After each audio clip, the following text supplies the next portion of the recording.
the suspect and ultimately making sure that he was caught. And I want to thank all who've come together today, from the national level to the local level. Our local city council, which has been amazing, but also I got calls today from the White House, from the Secretary of Homeland Security, Alejandro Mayorkas, and from our mayor, Karen Bass. All expressed concerns and offered their resources to us to make sure that we could end this terrible situation. I still have questions in my mind, which is, what was the motive for this shooter? Did he have a mental illness? Was he a domestic violence abuser? How did he get these guns? And was it through legal means or not? Well, those questions will have to be answered in the future. But what I want to do here is to say to the community, feel safe. You are no longer in danger because this shooter is gone. And so, I told you this morning, I've lived in this city for 37 years, and I was mayor and city council member at one time. And I said that this community is resilient. And what I saw today and what I see at this moment is indeed we are resilient and we are stronger together.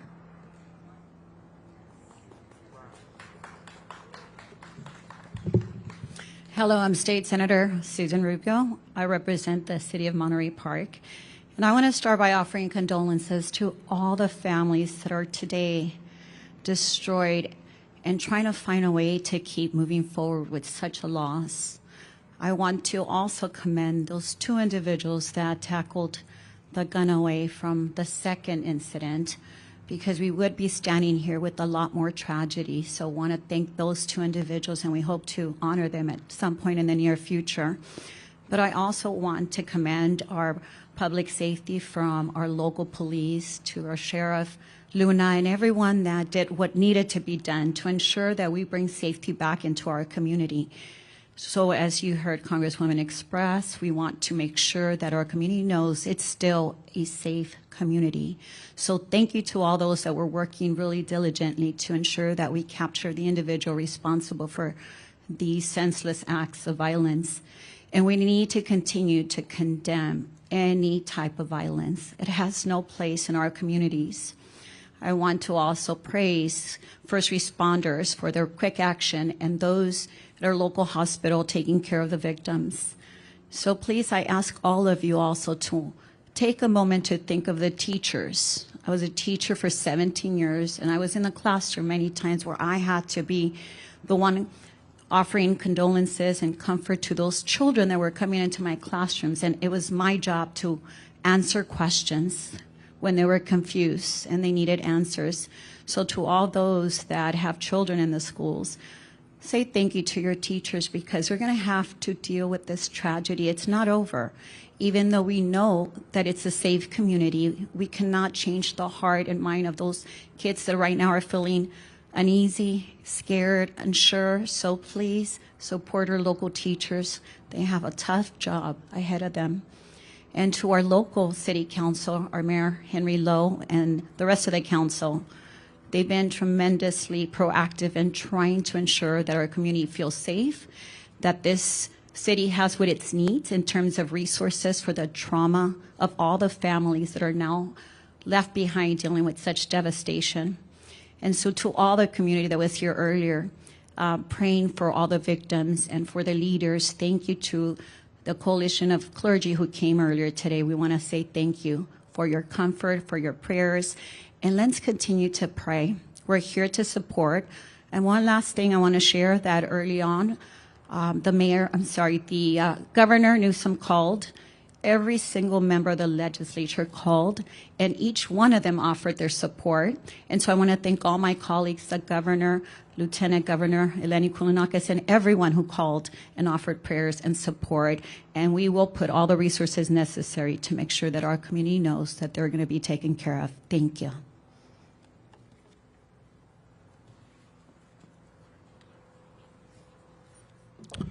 Good evening. I am Assembly Member Mike Fong, representing the 49th Assembly District. Thank you so much to Sheriff Luna, Chief Weiss, and all the local law enforcement and state and federal partners for their leadership and efforts in finding the shooter. During a time of celebration, during the annual Lunar New Year, when families gather together, we know that our community has faced a tragic incident. So shocking, sad, and horrible.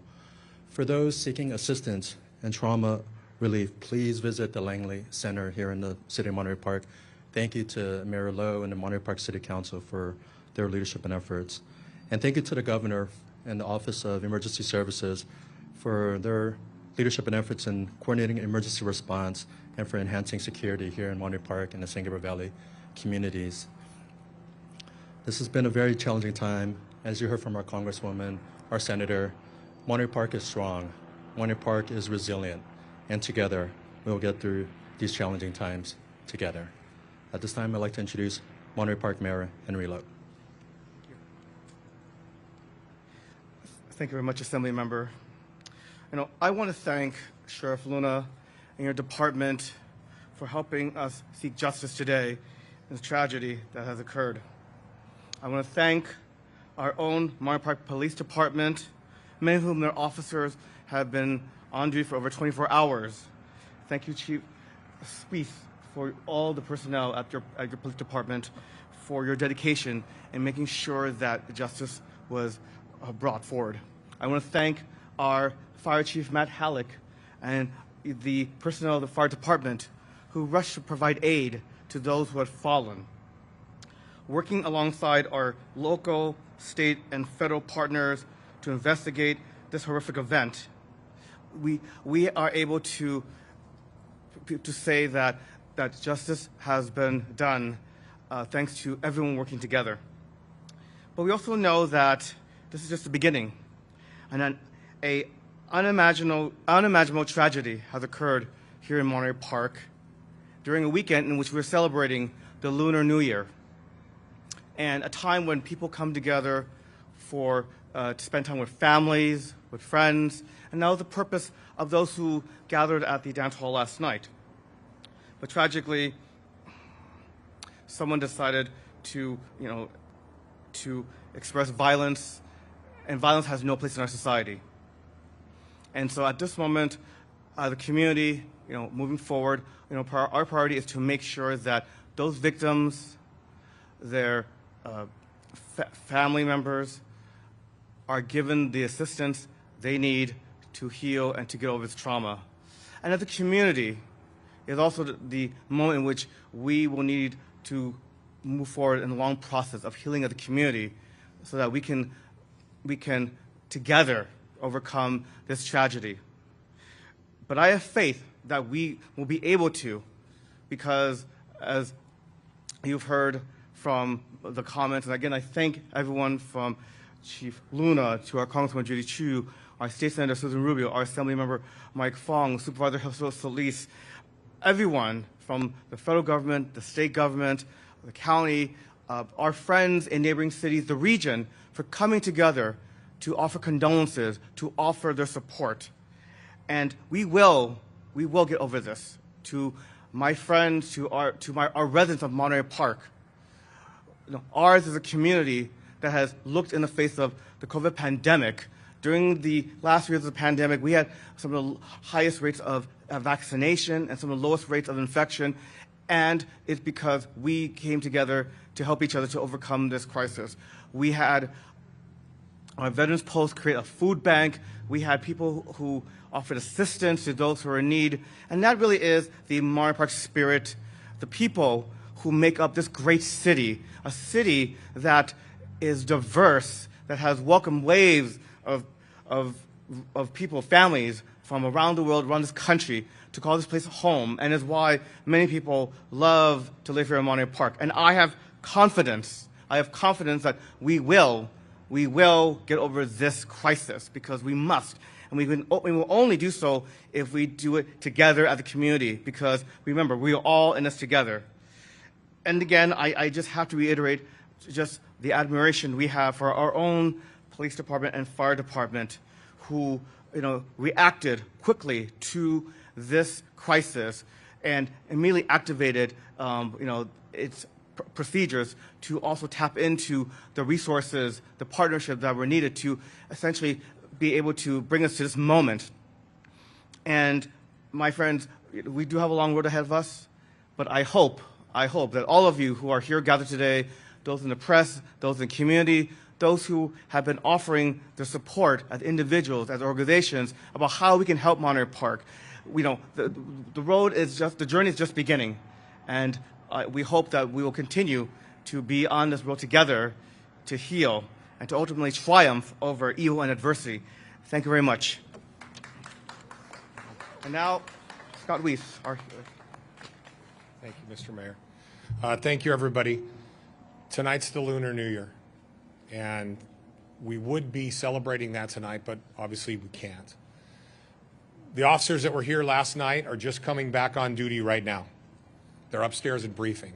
When I get done talking to you here, I'll go back upstairs and make sure that my officers are mindful of what took place and that they're in a good place tonight, because their wellness means a lot to me, and the only way that they're going to protect this community is if they're mentally prepared to do so. So that's where I'll be going after this. I want to thank Sheriff Luna and the partnerships with the Sheriff's Department and all of our federal, state, and local partners. We couldn't have done this without their help. I want to thank the Torrance Police Department for being so vigilant to spot this vehicle. Thank you very much. We have a long way to go to heal this community. The police department here in Monterey Park will be present every moment of the day from this point on to make sure this community remains safe. That's our commitment to everybody here, and we will continue to do that into the future. I'd like to open it up for any questions.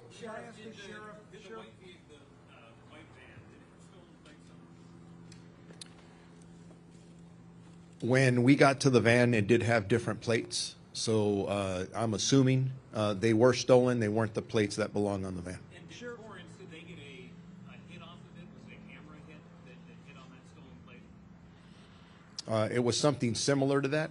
And that's, again, part of our partnerships with all of our agencies and some of the process we use to catch a very dangerous person and get them off the streets. Sheriff, you talked earlier about that you don't have a motive right now. I wanted to ask you something that could play a role in that. Is there any indication that the suspect who's now dead knew any of the victims or knew people at either of these two locations? We're still looking into that. That's part of what the homicide detectives are investigating. Please keep in mind that, especially with the deceased victims, the coroner's office retrieved the remains not that long ago, so they're still in the process of identifying. There's a lot of work that still needs to be done to answer a lot of questions that all of us have. Is there any indication of... Sheriff, we've heard a lot about the police work tonight. What can you tell us about the 10 victims? 20 people have been shot, 10 people are now dead. Congressman Chu stood there and asked people to applaud your effort earlier. Today we've had the Vice President say that this type of violence needs to stop. As a community leader, what do you say about that? How, in this country, can gun violence stop? Gun violence needs to stop. There's too much of it. We're all standing here tonight because an individual took a weapon and did the damage that we've talked about without repeating it. I think all of us need to take some ownership there. I think we really need to go back and look at what we do. California has some of the strictest gun laws in the country, but yet look what we just had today. So let's look at across our nation, see what works and what doesn't. But I could tell you this, the status quo is not working. So we need to re-examine what we're doing and what may work better. And I hope that this tragedy doesn't just go on a long list of many others that we don't even talk about until the next one comes up. What can you tell us about the victims' ages, relationships? Were they parents? Were they mothers, fathers? We're still in the process of identifying all the victims. We will have that information as the days go on. Have you contacted next of kin yet, sir? Okay. I heard something on my right ear that sounded like the ages of the victims. The ages of the victims that we dealt with here in Monterey Park, I don't have the specific ages because they have not been identified, but they're not in their 20s or 30s. They seem to be probably, I would say, in their 50s, 60s, and maybe some even beyond there. So, and again, give me a second. Anyways, yes, ma'am? Have the next of kin for the victims been contacted yet, sir? We're still in the process of doing that. And you said any report on the criminal history of the suspect? Did he have any restraining orders? Was there a history of any sort of criminal activity with Mr. Freeman prior to this? That's something we're still looking at. We're looking at all criminal history, mental health history, and those are all things the detectives will take a very hard, long look at and see if it impacted what occurred here, the motive, and that's part of the learning lessons and sharing them with our partners and seeing if there's any gaps that were there that we may have missed. You said Mr. Michael Torrance. One shot heard, but there were 2 bullet holes pictured in the window. Did officers return fire? To my knowledge, there was no officer or deputy involved shooting at the scene. Sheriff, was there anything else in the van itself that you found beyond the handgun, like any ammunition, anything like that? And do you know what his city of residence is, the deceased suspect? Yes to all the above, but it's none of those I can get into at this point. We have detectives all over the region continuously working very hard to answer a lot of the very good questions you're asking regarding motive and all these other things. And the timing isn't right for me to put that out. We will, but give us several more hours. We're taking this one step at a time.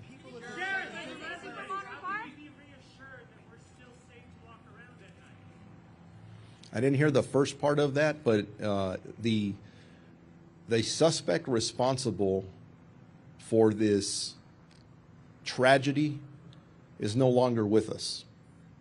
That was the person that is deceased now, and you're asking me if we feel we're safe. He's the one responsible for this. He is no longer a threat.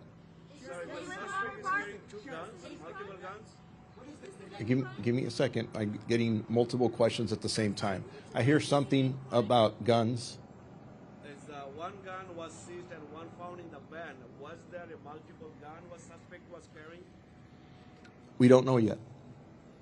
Were people at the second location tipped off by the first location? Led you to contact Torrance Police specifically that he would be in their area. Was there a nexus between what happened here, what you knew about, you thought your suspect, and Torrance? Does he have a connection to Torrance, sir?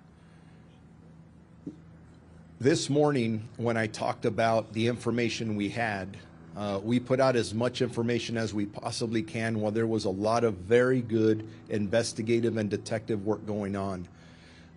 Something we don't talk about much in Southern California is our extraordinary ability to communicate and coordinate with each other.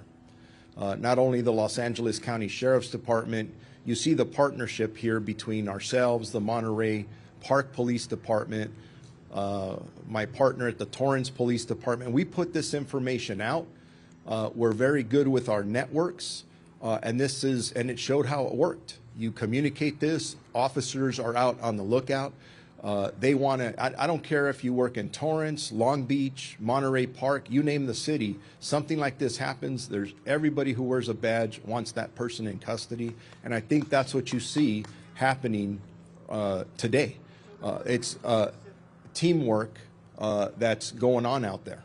Sheriff is specific about this individual in Torrance.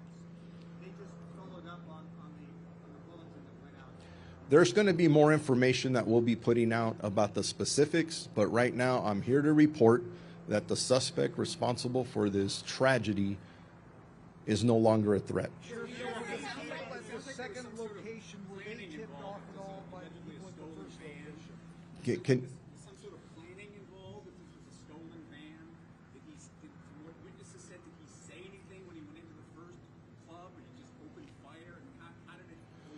We're still interviewing witnesses. We're interviewing witnesses at the Monterey Park location. We're interviewing witnesses at the Alhambra location, and all of it will come together when, I'm going to use, it sounds weird for me to say some of this makes sense, putting it all together and trying to figure it all out. We're still in the process of doing all that. It's going to take some days. Sheriff, were people at the second location tipped off by the first location? Give me a second. Let me give somebody else a chance over here. You said he used an extended magazine in a magazine-fed semi-automatic pistol. Can you clarify what type of pistol that is, generally speaking? And are the weapons you found legally obtainable in California under current law?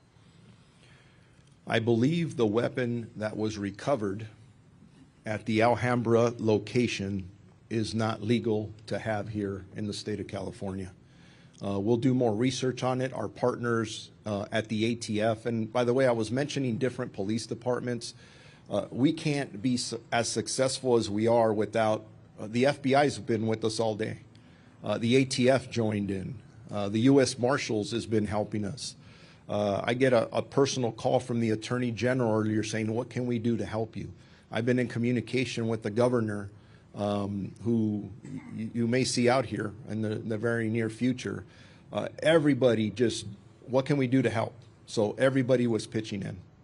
Sheriff, that second location where the gun was wrestled away from the suspect, can you describe at all what happened? You said there were two people that did that. I can tell you that the suspect walked in there probably with the intent to kill more people, and two brave community members decided they were going to jump into action and disarm him.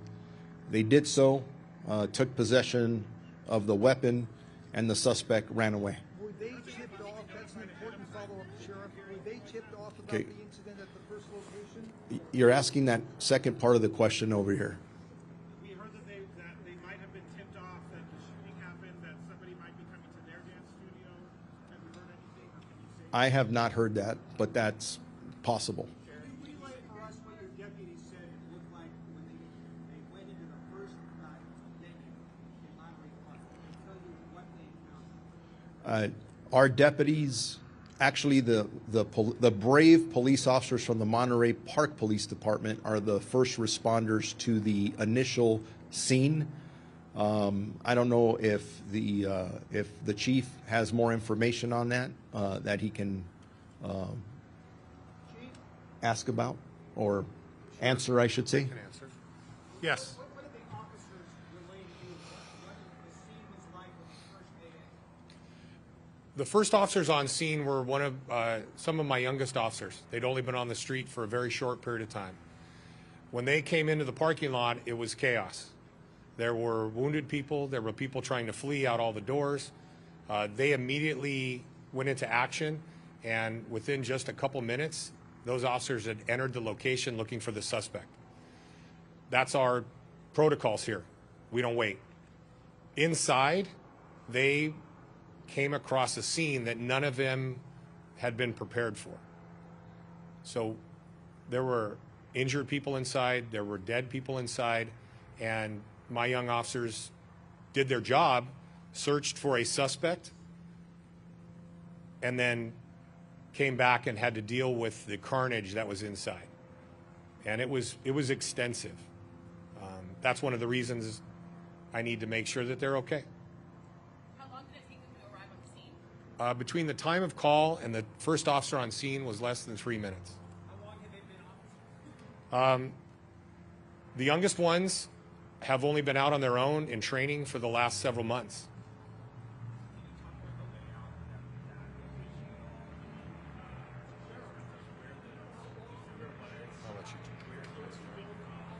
Okay, hold on. I got a gentleman up here asking questions, and someone's talking over him. Can you repeat that, please? The layout of that in the Monterey Park business, where were people inside?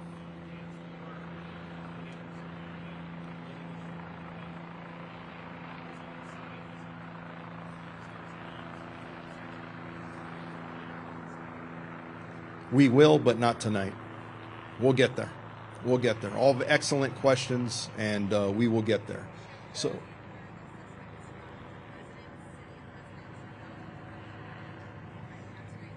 Not tonight, because we're still in the process of following up, serving search warrants. We want to get to the motive. We want to know what the heck happened here. The only way we're going to get there is through a lot of very hard detective work, and we plan on doing just that. So thank you very much. Thank you for all of your support today. Couldn't have done this without you. Thank you very much.